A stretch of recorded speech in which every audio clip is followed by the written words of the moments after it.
So good morning everybody and welcome aboard Victor the Petit Train. My name's Andy, I'll be driving us around the streets of St. Peter Port today. For our safety and comfort, please ensure we keep our heads, hands and feet inside the carriages at all times. And please be aware of the alarm button which is located on the central pillar of each carriage. So we're just about ready to go, and with the ring of the bell we'll be on our way.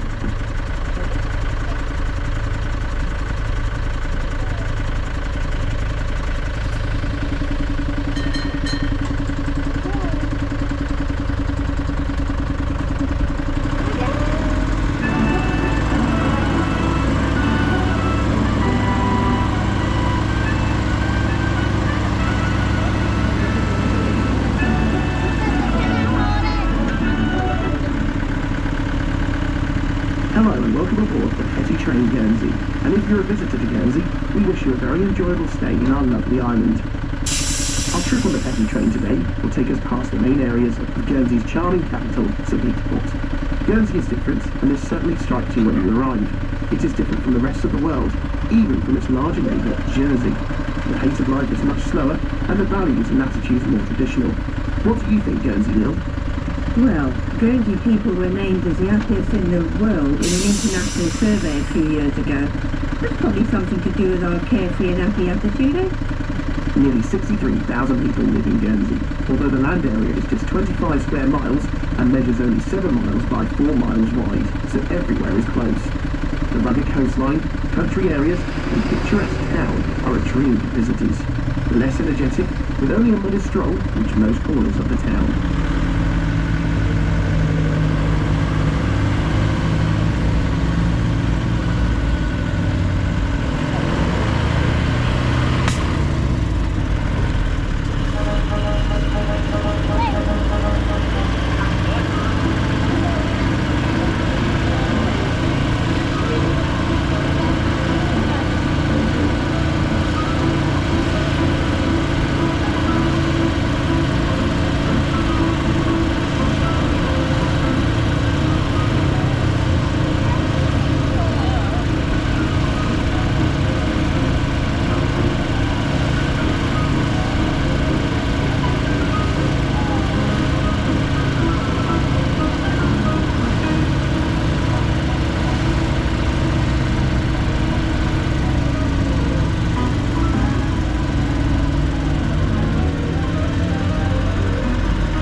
After a while exploring the town, the gastronomes amongst you might want to enjoy the abundance of good food and local refreshments. Look out especially for the seafood, which is always fresh and in abundance. Guernsey fishermen can often be seen landing an array of fish, such as whitefish and turbot, bass, brill, cod and sole, oily fish like mackerel, and some of the best shellfish in the world, including lobster, shellfish, spider crab, and scallops. Guernsey's fishing fleet is the next one coming up on the left, with the fishing fleets, where not out at sea is moored in the Albert Dock just beyond.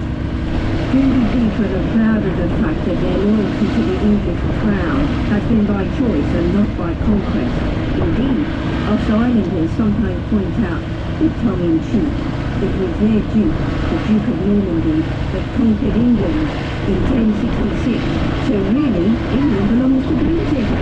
As we continue our journey, we head towards, on your right, the magnificent Castle Pillars, which has guarded our harbour for over 800 years. The castle was once fine an island in its own right, and the castle makes for a particularly impressive sight at night, when its flood-lit ramparts are reflected on the glistening sea below.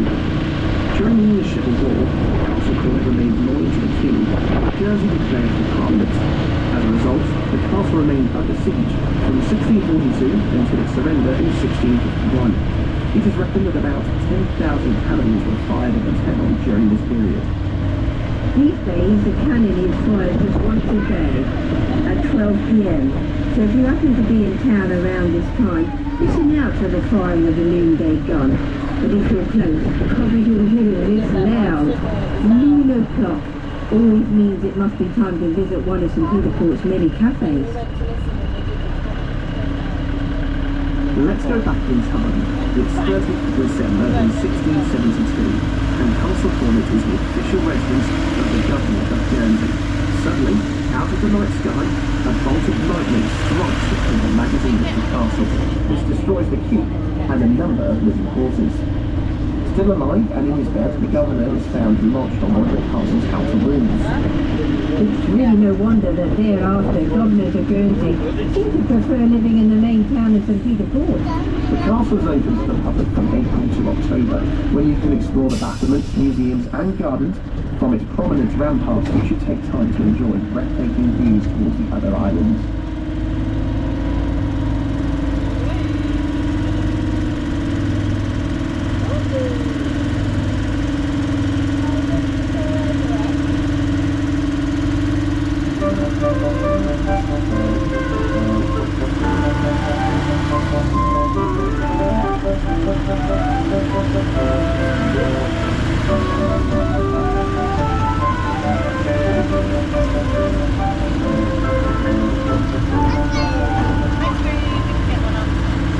As you set off along the breakwater, on your right, you can see the very big and shallow seawater pond built for sailings or yachts. It was constructed in 1887 for Queen Victoria's Golden Jubilee. Come World War I, it became a base for French seaplanes. More recently though, and in the winter, I'm sure you can imagine it being used as an outdoor skating rink. We take a moment to look back towards the town. The town of St. Peter, Guernsey's capital, is steeped in a rich history. It is the oldest settlement in the Channel Islands, rising steeply out of its magnificent harbour, with cobbled streets and granite houses. With strict development regulations, the traditional feel of the town is retained. Exploring the picturesque lanes and streets and shopping in the array of high street and local stores is a delight. If you don't like to shop, you can enjoy a coffee, or perhaps something stronger, in a choice of quaint bars and restaurants. Guernsey always tends to be just a little bit warmer than the rest of the British Isles.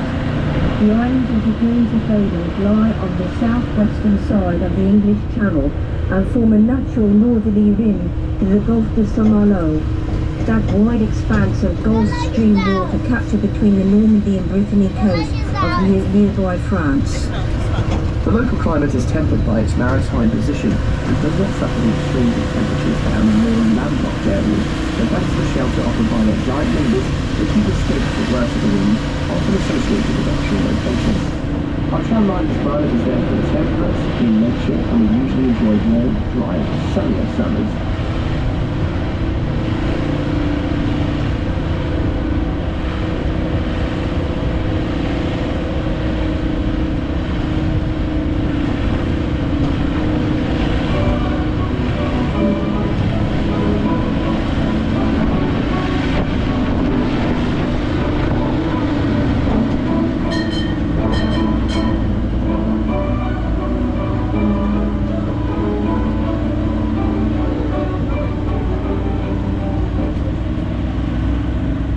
So, Guernsey is a crown dependency, loyal to the Queen of England, but with its own government. But how this came about took many centuries. Humans first lived in Guernsey around 10,000 BC, and Guernsey became an island when sea levels rose after the end of the last ice age, around 9,000 BC. Farming took hold in the Neolithic, and through the Bronze Ages, Iron Age tribes left behind rural areas, and we have evidence that they too have been farming. The Romans conquered Gaul in 56 BC, at some point in the next century also brought Guernsey into their empire. Guernsey is widely thought to be called Sarnia, a small town and port group grew up here in St. Peter Port. In 933 AD, the Normans took control, ruling their language, their laws and many of the institutions that survive to the present day. When the Normans invaded England in 1066, Guernsey became lost to the crown, the King or Queen of England.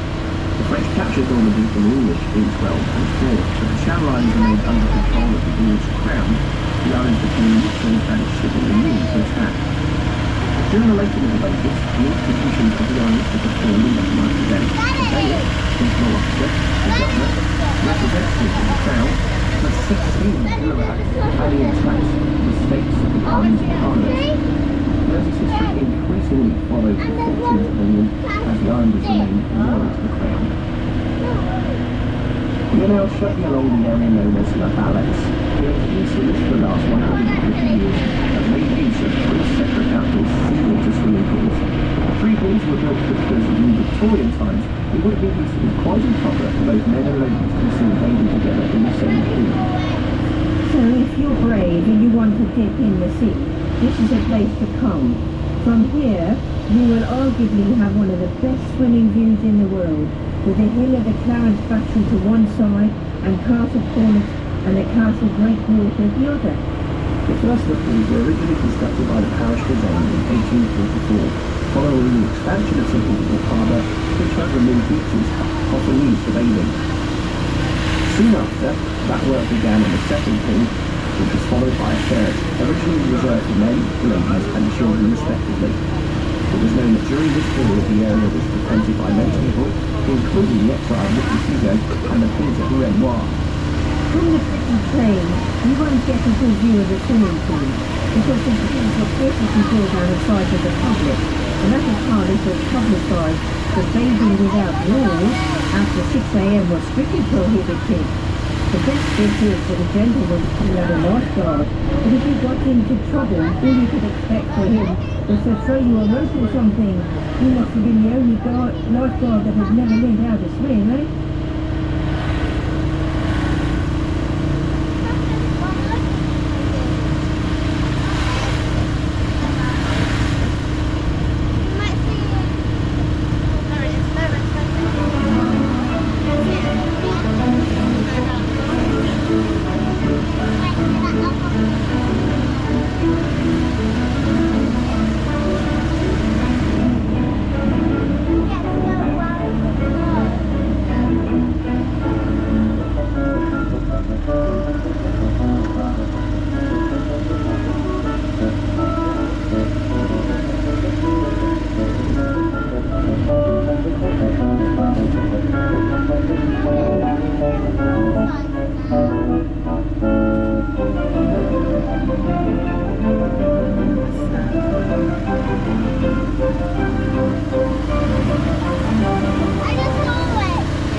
Spring and summer, locals and visitors are drawn towards the south coast. There are lots of cliff walks, and one of our favourites starts right here at the Northwest Road.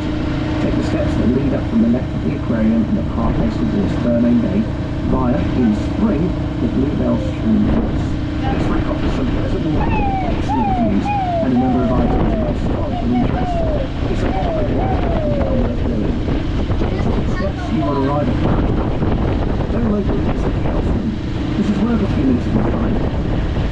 Find information boards placed in strategic places and get views back to the town, St. Peter Harbour and Castle Cornet.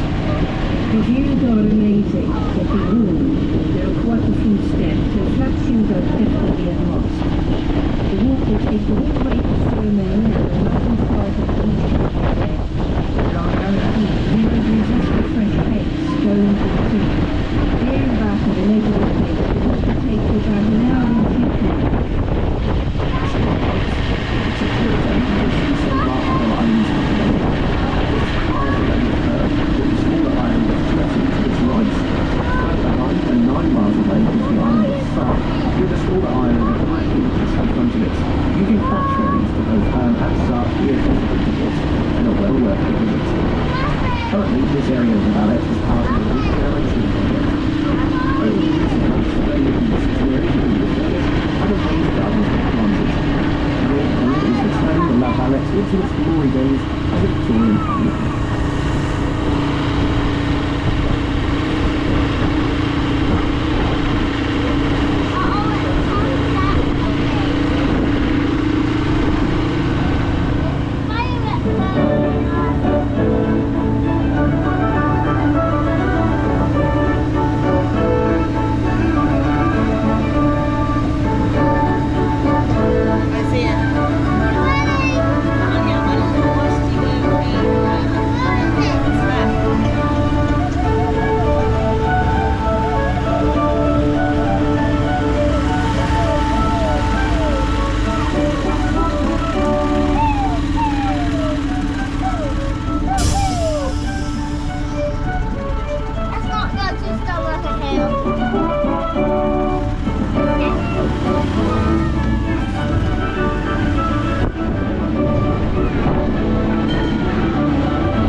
British Isles, but it is not part of Great Britain.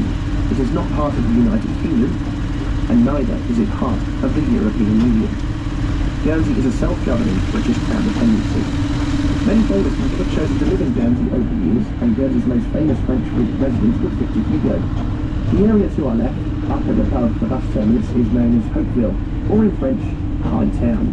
It was here, in a building known as Hopeville House, that Victor Hugo lived in exile for 15 years.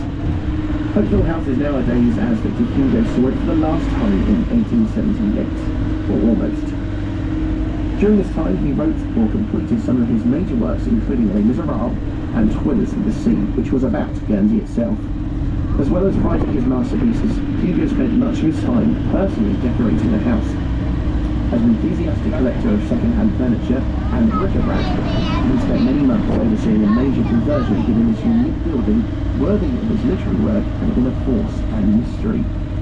The house is now owned by the city of Paris, and the mayor of Paris opens the house as a museum for guided tours between April and September. But best to avoid Wednesdays when it's closed. If you choose to walk up to Hopeville House, which is easily identified by the French tricolor furling above its front doors, you will be rewarded with a fascinating insight into the life of one of the greatest and best-known French writers.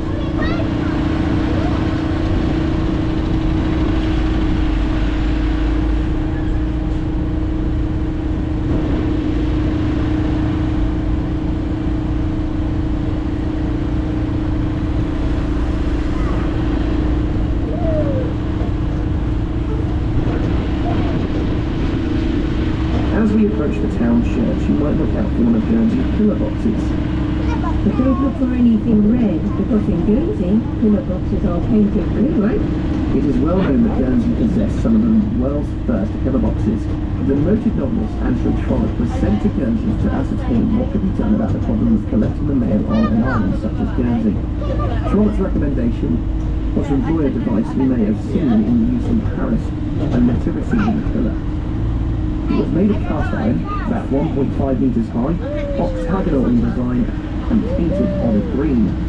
On the 8th of February in 1853, Guernsey received its first pillar boxes. They were 666, despite the public public with only this index. One version box still stands in Union Street, near St. Peter. Yes, and that pillar box is painted red, not blue, and it's famous for being the oldest box in use in the British Isles. We have now entered Church Square, just off the pedestrianised cobbled High Street, the centre of Guernsey's main shopping area. The Albion pub on the left is in the Guinness Book of World Records for being the closest pub to a church in the British Isles due to the proximity of a gargoyle on the northeast wing of the town church, which is just arms and legs away from the pub. The parish church of St.Peter, known as the town church, was first referred to in Norman times. The church is built of granite and originally served as a fortress. The present steeple dates from 1721, though there are parts of the existing church that date back to the 13th and 14th centuries. Extensive restoration took place in the 19th century, and some of the stained glass dates back to this time. However, most of the stained glass windows were blown out during World War II when the Allies bombed the harbour, mistakenly believing that there was a German submarine there.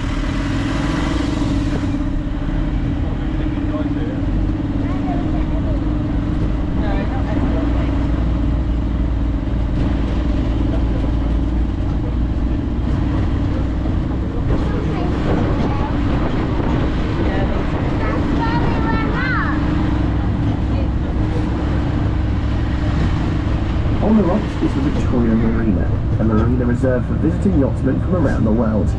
At its busiest, some 300 boats can be found berthed in this very central tidal marina.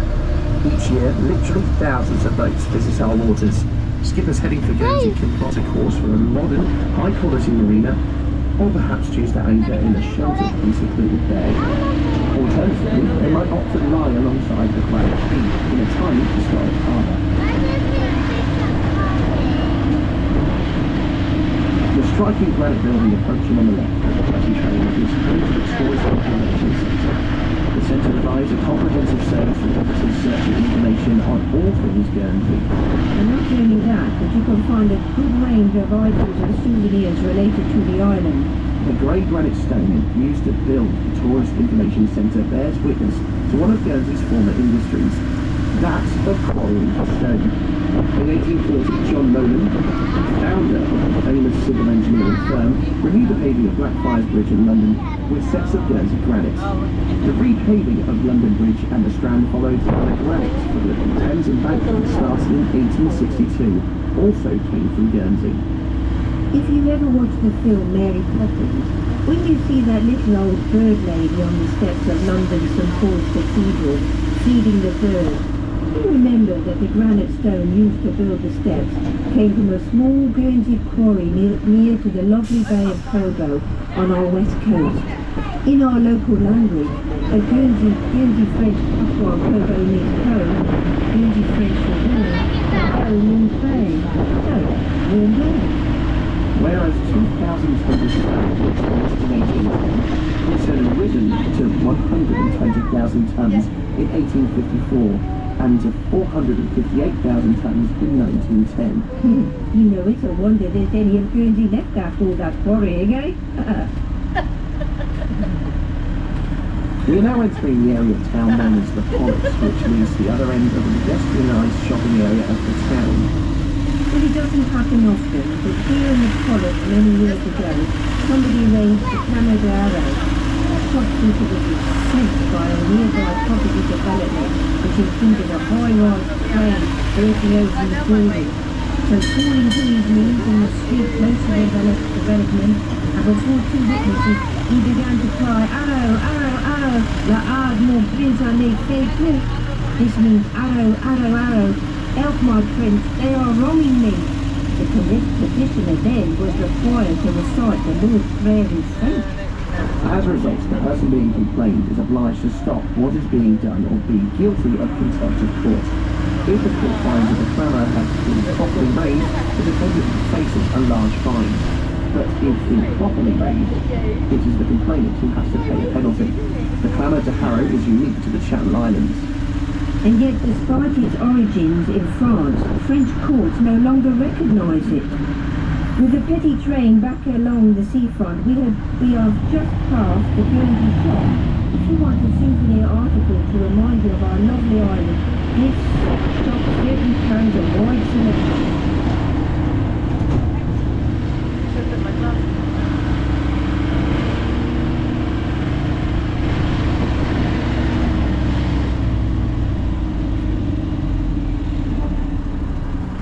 We are now entering the financial district of St.Peter.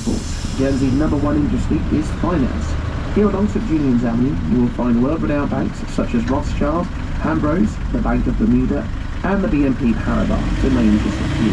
Financial services such as banking, fund management, and captive insurance account for over a third of our economy. Guernsey offers a dynamic environment in which to do business. Many of the jobs available in Guernsey are high-powered city jobs. And his salary is too much. People living in Guernsey pay income tax at the rate of 20%, and we have a zero corporation tax rate for most companies. Guernsey levies no capital gains, inheritance, capital transfer, and generally low rates of duty. The pound is the currency of Guernsey, and you might already notice we have a way back maximum coins. Guernsey also has a thriving non-finance industry. It is home to Specsavers Optical Group, which manages the largest optical chain in the UK and Ireland, and also operates in many other countries.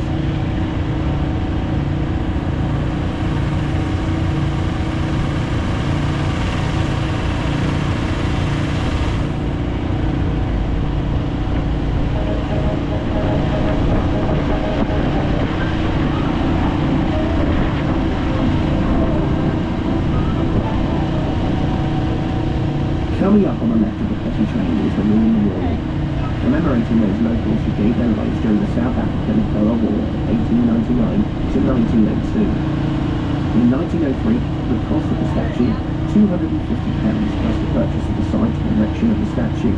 A further £330 was raised by public. The statue was unveiled in 1905. It was a lavish affair, with significantly decorated with banners, lanterns and artificial flowers. Soldiers lined the quay, North Esplanade and St. Julian's Avenue, and the crowds were out in force. That night, after the ceremony, St. Peter streets were packed with people marvelling at the decorations lit with Japanese lanterns. Without weighing the cost of the statue itself, the cost of hosting the visit was £1,472, 14 shillings and 11 pence.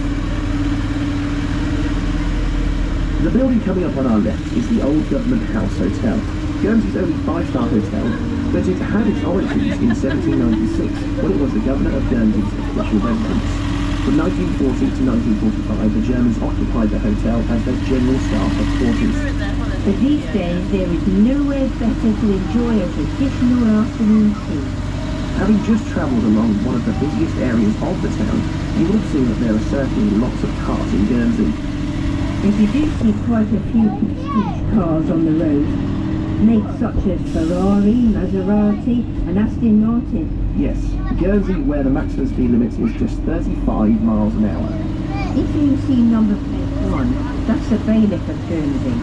And if the number plate is blank, that will be the Lieutenant Governor on official business. His private cars are G1 and G2. As a result, low-number car plates trade for large sums of money. Recently, a 3-digit plate sold for £250,000. Can you guess which number it was? Well, it was 007. If you see the yellow plate with a big H on a car, us locals know how to steer clear of it. It's a hire car. The sunken gardens on the left of the Petit Train are overlooked by the rear of St. James Concert Hall. The venue plays host to a wide variety of events, including concerts, exhibitions and conferences. Here you can also visit the Guernsey Tapestry Gallery, which houses Our Lady of Guernsey Millennium Tapestry. It illustrates 1,000 years of local history in this 10 panels of embroidered canvas work, each panel covering 1 century. The imposing buildings on our left house Guernsey's seat of governance and also our courts. The States of Guernsey is our parliament and consists of 38 elected deputies. The state sits on 3 weeks and provided over by the bailiff of Guernsey, who has a job of maintaining order and regulating the conduct of business. There are no political parties which tend to keep a very stable environment. The bailiff is also Chief Justice and presides in the Royal Court of Guernsey. Fortunately, Guernsey has a very low rate of crime. This is typified by our Hedgehog stores, which are traditional and unique type of shopping experience. As you travel round the island, you'll see boxes and small stalls set up at the roadside, known locally as edge veg. You can buy a range of local produce, usually grown or made up by the owners of the homes that the stalls sit outside. Sometimes you'll come across a hedge veg, rickety old table that has nothing but bags of potatoes on it, while others are organised stalls with lots of different produce from more than one islander. The remarkable thing about these stalls, however, is that everything sold is done so on trust. The stall doesn't put the on man, simply put the amount in the money box of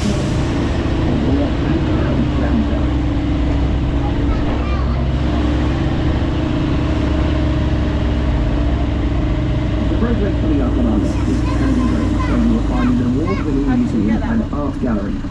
It is in a lovely spot up above the centre of St. Peter in Candy Gardens, where you can take in the amazing views from the Victorian Bandstand Cafe. The museum has an ever-changing list of special exhibitions.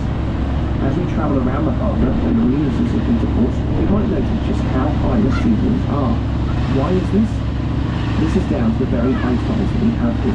At 33 feet, the tidal range on Guernsey is one of the biggest in the world.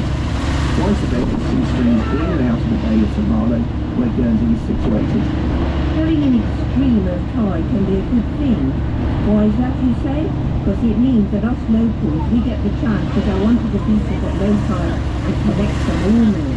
An ormer is a seafood not found in many places, but whenever there is, an ormer is fine in Guernsey. The coastal car parks are packed with visitors to the beach. For the first 4 months of the year, on the days around the new and full moons, ormers can be collected for food from the island's beaches.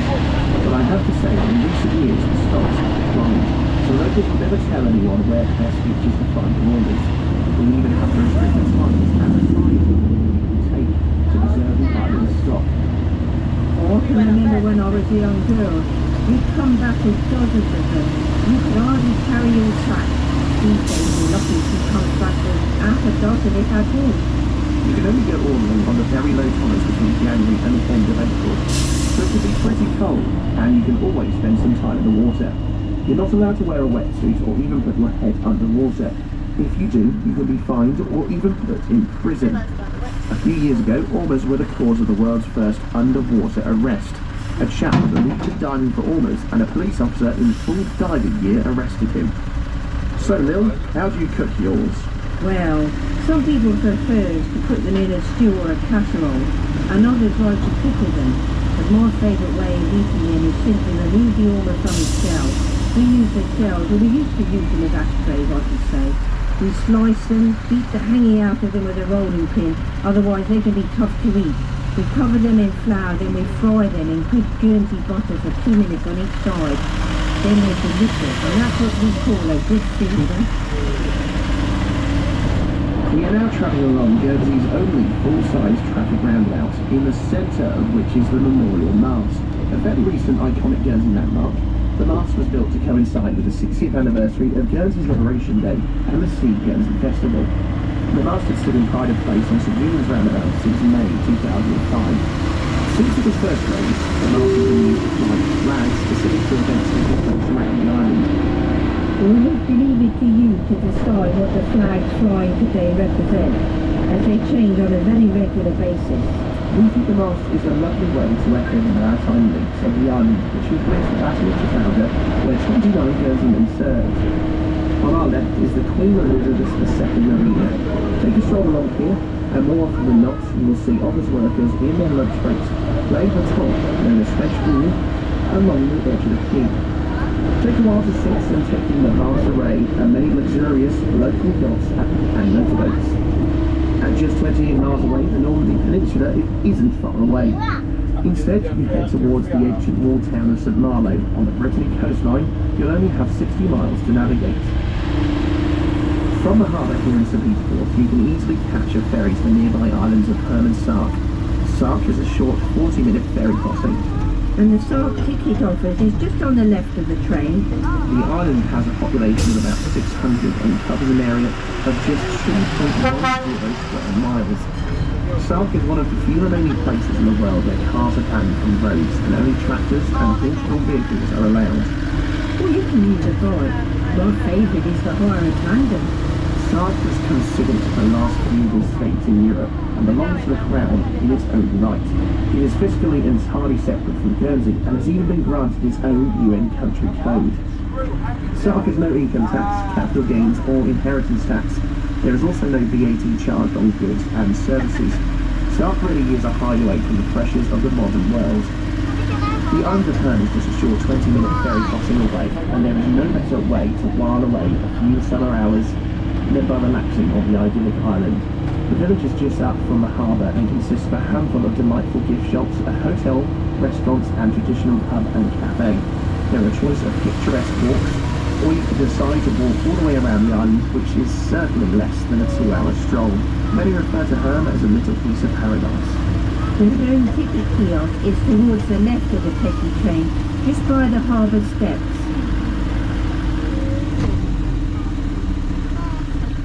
On the left of the Petit Train is the Liberation Monument. The obelisk was unveiled by the Prince of Wales on Liberation Day, the 9th of May 1995, exactly 50 years on from the day the island was liberated from the German occupation in 1945. On Liberation Day, 9th of May each year, and only on that date, the obelisk casts a shadow whose tip travels precisely along the curve of the granite seating. The times of events on that day are pinpointed by inscriptions placed on the seating, such as the signing of the surrender of the German forces at 7:15 a.m, the landing of the British Liberation Force at 8 a.m, and the unfurling of the Union Jack at 10:15 a.m. Also recording on the seating are the words of Winston Churchill: "Our dear Channel Islands are also to be freed together." In all islands across the Atlantic, evidence of the occupation by German forces during World War II can still be seen. The occupation is the most defining episode in the island's recent history, and imposing German fortification designed to answer any possible threat from Allied forces can be seen around the coastline of all the islands. Guernsey was occupied from the 30th of June 1940, before the islands were liberated on the 9th of May 1945. Each year on the 9th of May, Guernsey celebrates this Liberation Day, and the islands commemorated with a designated bank holiday. Guernsey's part of World War II began with the evacuation of children and some adults to safer parts of the UK on the 20th of June 1940.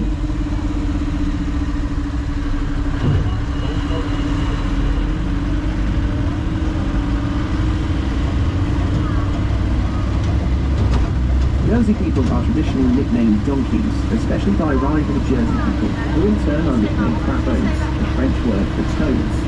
Oh, but this is just friendly rivalry. Above all, Guernsey is known for its friendly people. The pace of life is slower. It enjoys relatively mild winters and sunnier summers. Snow rarely falls, and it is unlikely to settle at a temperature rarely drops below freezing. Taxes tend to be low and the way of life is pleasing. Pretty St. Peter Port has an impressive choice of places to visit, and we hope your trip on the Petit Train may have whet your appetite to explore further. Do take a morning or an afternoon to wander around the ancient cobble streets that are filled with VAT-free shops and cafes.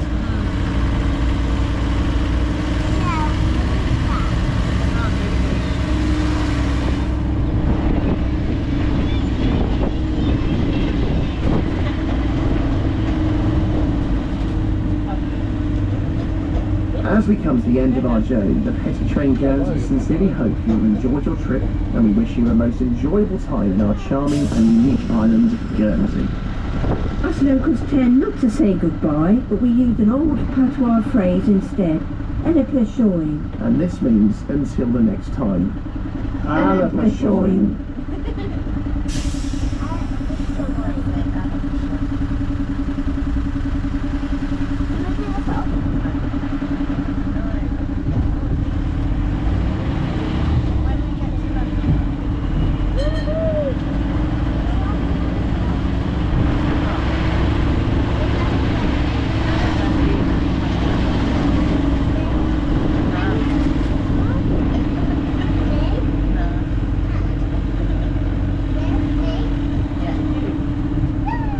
Welcome back to Albert here, everybody. On behalf of the team at Petit Train Guernsey, I'd like to thank you for riding with us this morning.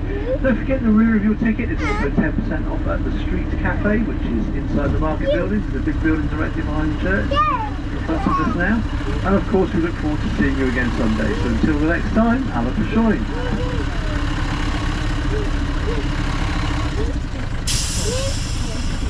Yes.